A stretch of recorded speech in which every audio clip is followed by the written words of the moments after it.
there, folks, and welcome back to another Friday Night Spotlight brought to you by Jones Ford Buick GMC, your hometown dealer for more than 50 years. We are 1 week away from the regular season finale for our smaller schools, but in the meantime, we do have some playoff coverage coming for you in the 1A conference. Our very, very small schools in 8-man football are in action, and that includes two Pinal County schools in Superior and San Manuel. But before we get into all that, our game of the week is a Saturday game, and that is Gilbert Christian traveling over here to Sequoia Pathway. David, what are you expecting in this matchup? Well, yeah, it's going to be an interesting one. You know, like our 2A schools that are in that Gila region in 2A, the Sequoia Pathway Pumas and the Santa Cruz Valley Union Dust Devils, have actually put together two pretty solid seasons. You know, they're 2 and 3 respectively in that region, and at number one at the top of that division is Gilbert Christian, who Sequoia Pathway is going up against, and they're a very strong offensive team. They have a lot of weapons at all positions, but especially the guy that I'm looking at for Gilbert Christian to kind of take them to that next level is Sam Webb, a sophomore running back with over 1,600 yards in the season. That is a crazy number. That is a huge number. Usually around 1,000 to 1,500 yards is pretty standard as a good season for a running back. But when you crack almost 2,000, that's when you reach that really potential player. So he's got a great chance to be a serious impact player for this game. He's got 16 touchdowns on the year. So while the Pumas need to be able to stop the run and make sure Webb isn't able to break off some of those huge runs, they have to watch out for the passing game as well, because they have great receivers who are able to get big yardage as well as a great quarterback. So it's going to be a tough matchup in this one. They have to be able to be strong on defense on all sides, because this offense is willing to go, and they're going to go quick as much as they can. So right now I think it's the Knights region to lose in 2A Gila. I think that's definitely going to be the end result there, unless the Pumas are able to pull off some kind of upset, but right now I just don't see it. I think the Knights are really put together well, and I think the Pumas are still a little bit away from being a real contender that we look toward down the years, but they're on the rise and they're going to fight. We know that they love to put up a fight to whoever they're playing against, so they're going to do that, but I think the Knights are just a little bit too strong right now. I'm taking the Knights to win this one, but I'm expecting a great game on Saturday afternoon.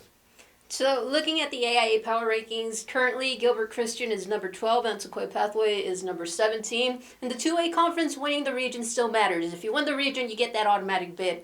And as David mentioned, in the Gila region, Gilbert Christian is the top seed right now. They are undefeated. They currently have a 4-0 record in region play. So this is technically Sequoia Pathway's ticket into the playoffs if they can get this upset.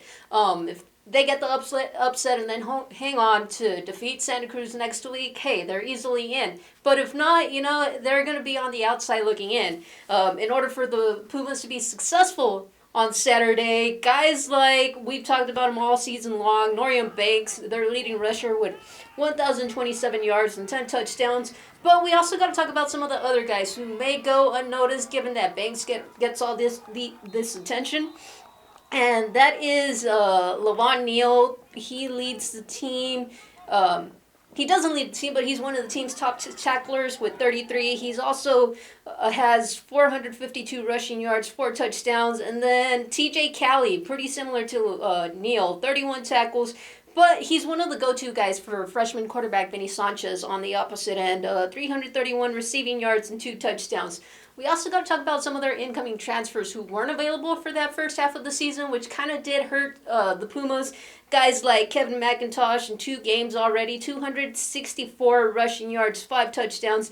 And then Elijah Woods, he's just played 1 game against Sabino. Sabino was a tremendous challenge for the Pumas. Unfortunately, it doesn't seem like any defense was played in that game. However, Woods had 110 receiving yards and 3 touchdowns. So all of these guys are going to have to be a factor if they want to dethrone Gilbert Christian from that top region spot. David, is there anything else you want to add about this game? Well, yeah, region play matters for teams like this in 2A. We've seen it last year with Santa Cruz. They had a pretty good record, but then their region play record wasn't there, so they weren't able to make it in the playoffs. They barely missed it. So this is definitely the opportunity, like you said. This is Sequoia Pathway's chance to punch their ticket and possibly squeak into a playoff spot, because region play matters here. Your record against your region opponents is just as important as your overall record in 2A football. So I expect them to come out to have a good fight, but it's going to be a good game regardless. Still taking the Knights to win this one, unfortunately, but don't be surprised if Sequoia Pathway puts together a good performance on Saturday.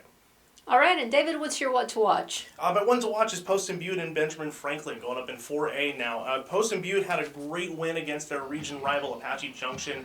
That was a game that we highly recognize as a big game throughout all of our teams here, and there was a good performance from both teams. But Poston Butte was able to edge it out, and I really think it's just because they're sticking to what they do, and that is run the football. They have great guys that are able to get big yardage and be those guys that manage the clock as well. Gavin Thrower's really come into his own. He was kind of a guy that was in the backfield a little bit here and there for the Broncos the last couple seasons, but he's really come into his own in a starting role. He's got 917 yards rushing on the year, 10 touchdowns, so they're going to stick to what they do best, and it's a good opportunity for them to pick up another crucial win against a region opponent. Benjamin Franklin is currently last place in that 4A East Sky region, so they're going to look to kind of up the momentum a little bit and get some more wins under their belt before they really start looking towards that playoff chase, because they're definitely one of the top teams in 4A that are looking to possibly get back to the state championship, but this time be on the winner's side of it. So I definitely expect the Broncos to be able to win this one easily and just keep moving forward and seeing what they do. And it'll still just come down to, like we talked about between Sequoia Pathway and Gilbert Christian, it's about region play here, because Apache Junction is in their region and they're also a top team. But for this game against Benjamin Franklin, Poston Butte is definitely going to take this one, I think, and they're going to keep running the ball and running towards that state championship goal.